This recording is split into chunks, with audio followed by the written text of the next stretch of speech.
함께 보실 하나님의 말씀은 예레미야 35장입니다. 예레미야 35장 1절에서 마지막 19절까지의 말씀, 구약성경 1108페이지 전으로 있습니다. 예레미야 35장 1절에서 마지막 19절까지의 말씀을 드라마 바이블로 봉독하겠습니다. 유다의 요시야 왕의 아들 요야김 때 여호와께로부터 말씀이 예레미야에게 임하여 이르시되, 너는 네갑 사람들의 집에 가서 그들에게 말하고 그들을 여호와의 집 한 방으로 데려다가 포도주를 마시게 하라. 이에 내가 하바시냐의 손자요 예레미야의 아들인 야사냐와 그의 형제와 그의 모든 아들과 모든 레갑 사람들을 데리고 여호와의 집에 이르러 이달의 아들 하나님의 사람 하나님의 아들들의 방에 들였는데, 그 방은 고관들의 방 곁이요 문을 지키는 살룸의 아들 마시야의 방 위더라. 내가 레갑 사람들의 후손들 앞에 포도주가 가득한 종지와 술잔을 놓고 마시라 권하매, 그들이 이르되, 우리는 포도주를 마시지 아니하겠노라. 레갑의 아들 우리 선조 요나답이 우리에게 명령하여 이르기를, 너희와 너희 자손은 영원히 포도주를 마시지 말며 너희가 집도 짓지 말며 파종도 하지 말며 포도원을 소유하지도 말고 너희는 평생 동안 장막에 살아라.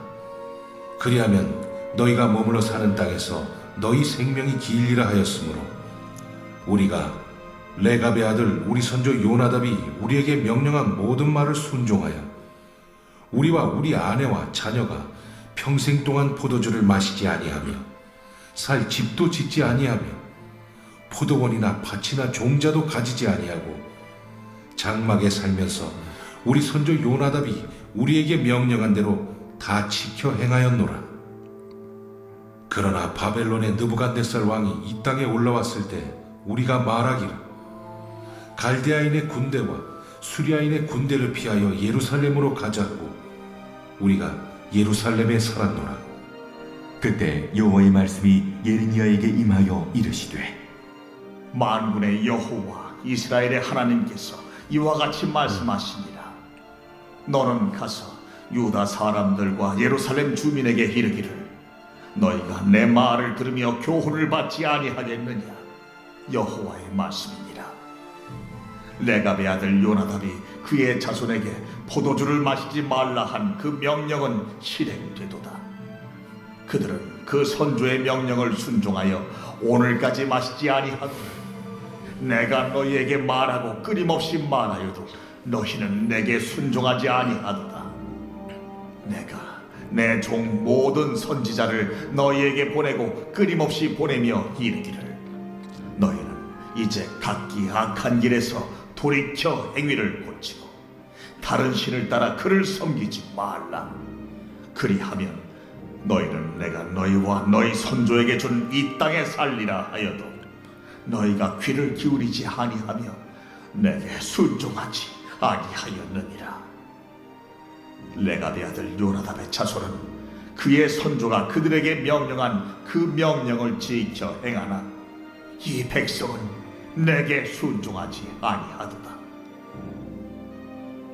그러므로 만군의 여호와 이스라엘의 하나님께서 이와 같이 말씀하시니라. 보라, 내가 유다와 예루살렘의 모든 주민에게 내가 그들에게 대하여 선포한 모든 재앙을 내리리니, 이는 내가 그들에게 말하여도 듣지 아니하며 불러도 대답하지 아니함이니라 하셨다 하라. 예레미야가 레갑 사람의 가문에게 이르되, 만군의 여호와 이스라엘의 하나님께서 이와 같이 말씀하시기를, 너희가 너희 선조 요나답의 명령을 순종하여 그의 모든 규율을 지키며 그가 너희에게 명령한 것을 행하였도다.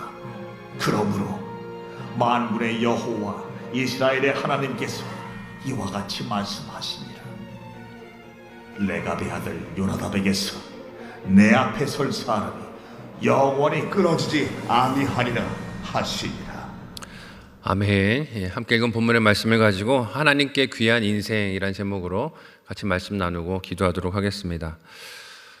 미국의 펜실베니아주 주에 있는 랭캐스터나 혹은 한국의 안동 하회마을처럼 과거의 삶의 방식을 고수하며 살아가는 사람들이 있습니다. 랭캐스터라는 마을을 찾아가 보면 사람들이 차를 타는 게 아니라 마차를 타고 다니고요.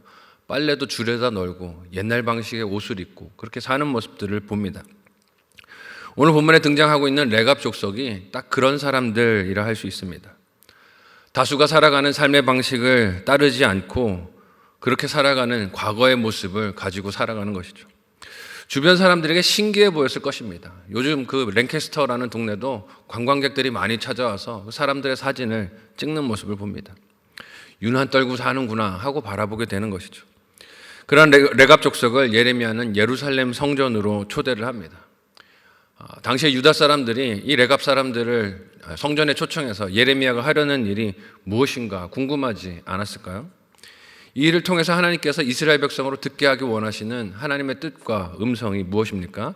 함께 먼저 오늘 본문 5절에서 11절의 내용을 좀 긴데요. 같이 한 목소리로 읽어보도록 하겠습니다. 같이 읽습니다. 시작. 내가 레갑 사람들의 후손들 앞에 포도주가 가득한 종지와 술잔을 놓고 마시라 권하매 그들이 이르되 우리는 포도주를 마시지 아니하겠노라. 레갑의 아들 우리 선조 요나답이 우리에게 명령하여 이르기를 너희와 너희 자손은 영원히 포도주를 마시지 말며 너희가 집도 짓지 말며 파종도 하지 말며 포도원을 소유하지도 말고 너희는 평생 동안 장막에 살아라. 그리하면 너희가 머물러 사는 땅에서 너희 생명이 길리라 하였으므로 우리가 레갑의 아들 우리 선조 요나답이 우리에게 명령한 모든 말을 순종하여 우리와 우리 아내와 자녀가 평생 동안 포도주를 마시지 아니하며 살 집도 짓지 아니하며 포도원이나 밭이나 종자도 가지지 아니하고 장막에 살면서 우리 선조 요나답이 우리에게 명령한 대로 다 지켜 행하였노라. 그러나 바벨론의 느부갓네살 왕이 이 땅에 올라왔을 때 우리가 말하기를 갈대아인의 군대와 수리아인의 군대를 피하여 예루살렘으로 가자 하고 우리가 예루살렘에 살았노라. 아멘. 오늘 이 말씀은 시간상으로는 사실 34장, 앞선 34장보다 더 앞전의 이야기입니다. 34장에서 하나님은 이스라엘 백성에게 분노하셨습니다. 이유가 무엇이었습니까? 이유는 백성들이 동족들까지 종으로 삼으며 그들의 욕심을 따라 그렇게 지냈기 때문입니다.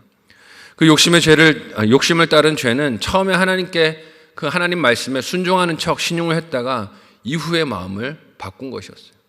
처음에는 나라의 위기가 오니 그렇게 하나님 말씀과 뜻대로 동족들을 노비로 삼지 않는 것처럼 행동을 했지만 조금 지나니까 어떻게 됩니까? 욕심이 올라오는 거예요. 다시 편하게 살고 싶고 옛날 방식으로 돌아가야 했다는 그런 마음이 생긴 것입니다. 다수가 그렇게 살기 시작하니 그들도 원리 원칙을 버리고 옛날의 삶으로 돌아간 것이었죠. 그 죄에 이어서 하나님은 예레미야를 통해 레갑 족속을 보게 말씀하시는 것입니다. 그들의 삶은 어떻습니까? 다수가 사는 삶의 방식과 달랐습니다. 읽은 본문에서 그들은 포도주를 마시지도 않았고 살 집도 짓지 않았고 포도원이나 밭이나 종자도 가지지 않았다. 장막에서 살았다라고 기록하고 있습니다. 무엇이든지 안전해야 하는 사람들의 눈에는 어떻게 보이겠습니까? 답답해 보이겠죠. 어떻게 저렇게 하고 사는가? 답답할 것입니다. 그런데 예레미야가 그들을 초대해서 포도주가 가득한 종지와 술잔을 내밉니다. 공개적인 자리에서 그 제안을 거절하기 쉽지 않았을 거예요. 왜냐하면 이후의 말씀에도 등장하지만 그들은 지금 전쟁 상황이 걱정이 돼서 예루살렘에 와 있습니다. 바벨론의 침공을 피해서 예루살렘 성 안에 피난을 와 있는 상태예요. 성한 사람들에게 잘 보여야 계속 그 보호를 받을 수가 있겠지요. 염려가 있지 않겠습니까? 그런데 호의의 모습으로 이렇게 술잔을 예레미야가 제공하는 거예요. 같이 마시고 이 안에서 내가 주는 위로를 평안을 받으십시오 하는 것이죠. 그런데 레갑 족속 어떻게 합니까? 예레미야의 이 제의를 거절합니다. 이유는 무엇입니까? 선조 요나답의 명령이 있었다는 거예요. 포도주를 마시지 말라 했던 우리 조상의 명령을 우리가 지키고 살아야 합니다. 말하는 것입니다. 다수가 이익을 따르는 환경에서 레갑 사람들은 자기 조상들이 남긴 명령, 즉 말씀의 기준을 두고 오늘을 살고 있었던 것입니다. 내 환경이 안전이 필요가 삶의 기준이 아니었던 거예요. 이처럼 진실한 순종은 말씀을 따르는 한결같은 삶에서 나타나게 되는 것을 봅니다. 어제 오늘 하루 반짝 말씀을 지키고 살았다고 순종이 아니라 계속해서 그 일을 지속해 나가는 것이 하나님 앞에 순종이고 충성이라는 것이죠. 어떤 일을 한 번 했다고 증명되는 것이 아니라는 것입니다. 또한 하나님은 레갑 족속에게 어떤 말씀을 주십니까? 함께 14절에서 16절까지의 말씀을 같이 읽어보도록 하겠습니다. 같이 읽습니다. 시작. 레갑의 아들 요나답이 그의 자손에게 포도주를 마시지 말라 한 그 명령은 실행되더라. 그들은 그 선조의 명령을 순종하여 오늘까지 마시지 아니하거늘 내가 너희에게 말하고 끊임없이 말하여도 너희는 내게 순종하지 아니하도다. 내가 내 종 모든 선지자를 너희에게 보내고 끊임없이 보내며 이르기를 너희는 이제 각기 악한 길에서 돌이켜 행위를 고치고 다른 신을 따라 그를 섬기지 말라. 그리하면 너희는 내가 너희와 너희 선조에게 준 이 땅에서 살리라 하여도 너희가 귀를 기울이지 아니하며 내게 순종하지 아니하였느니라. 레갑의 아들 요나답의 자손에 그의 선조가 그들에게 명령한 그 명령을 지켜 행하나 이 백성은 내게 순종하지 아니하도다. 아멘. 하나님이 예레미야를 통해 레갑 족속을 성전으로 불러들이게 하신 이유는 대조하기 위함인 것을 알 수 있습니다. 이스라엘 백성 너희와 레갑 족속이 얼마나 다른가 보라 하는 것이에요. 이를 통해 불순종이 무엇인지를 깨닫고 회개를 촉구하려고 하시는 것입니다. 너희가 지금 무엇을 불순종하고 있는지 모르느냐? 깨닫고 돌이키라고 하시는 것이죠. 레갑 족속은 이스라엘 백성들이 보기에 신기하고 유별나고 고리타분해 보이는 사람들이었습니다. 그 삶을 무려 200년이 넘게 유지한 이유는 선조 요나답이 남긴 명령 한마디 때문이었어요. 너희는 그렇게 살지 말고 내가 일러주는 원칙을 따라 살라. 그 말 때문에 200년을 그렇게 살아왔던 것입니다. 자신들의 아버지인 요나답을 존중하고 신뢰했기에 그 긴 시간 동안 세대가 수차례 바뀌었음에도 불구하고 그 명령을 지킨 것입니다. 하나님은 이런 레갑 족속과 유다 백성을 서로 대조시키시며 너희는 하나님께 순종하지 않았다 말씀하십니다. 탄식하세요. 하나님은 이스라엘에게 요구하시는 것은 악한 길에서 돌이켜 행위를 고치고 다른 신을 따라 그들을 섬기지 말라 하는 것이었습니다. 이는 하나님께서 그들에게 거룩한 삶과 구별됨이 있어야 함을 말씀하시고 가르치신 것이에요. 하지만 물질 중심의 가치관, 풍요와 번영의 마음을 빼앗긴 이스라엘 백성들은 어떻습니까? 하나님을 사랑으로 다가오시는 분이 아니라 무거운 멍해와 질 수 없는 종교적인 규례로 자신들을 억압하는 존재처럼 여기고 있습니다. 그러니 예레미야와 같은 선지자들이 들려주는 하나님의 말씀은 어떻게 됩니까? 사랑의 음성이 아니라 듣고 순종해야 될 권면이 아니라 잔소리가 되는 거예요. 듣기 싫다. 왜 맨날 회개하라 그러느냐? 왜 맨날 돌이키라 그러느냐? 잘 된다고 얘기 좀 해주고 잘하고 있다 해주고 칭찬 좀 해주지 왜 맨날 잘못했다고 꾸짖느냐? 듣기 싫다는 것이에요. 그 말씀이 괴롭고 양심을 찌르니 들으려고 하지를 않습니다. 그 말씀을 전하는 선지자를 어떻게 합니까? 감옥에다 가두고 협박하여 입을 닫게 만들려고 합니다. 이런 상황에서 하나님은 요나답의 명령을 200년이 넘도록 지킨 레갑 족속을 향해서 복을 약속하고 명령하세요. 함께 19절 말씀을 한 목소리로 읽어보도록 하겠습니다. 같이 읽습니다. 시작. 그러므로 만군의 여호와 이스라엘의 하나님께서 이와 같이 말씀하시니라. 레갑의 아들 요나답에게서 내 앞에 설 사람은 영원히 끊어지지 아니하리라 하시니라. 아멘. 레갑 족속은 당시 사람들에게 볼 때 유난을 떠는 사람들, 별종들로 보였습니다. 구식으로 살아가는 사람들, 고리타분한 사람들로 여겨졌어요. 하지만 하나님께서는 그들의 변함없는 삶과 조상들과 맺은 그 약속을 지키는 진실함을 귀하게 여기십니다. 하나님이 어떤 인생을 귀하게 여기시는가 하는 것을 우리에게 보여주세요. 이 세상은 많이 가지고 큰 집을 가지고 화려하게 살면서 사람들 앞에 힘을 나타내는 사람이 귀하게 보이겠지만 하나님 앞에서는 귀한 삶이 다르다 하는 것입니다.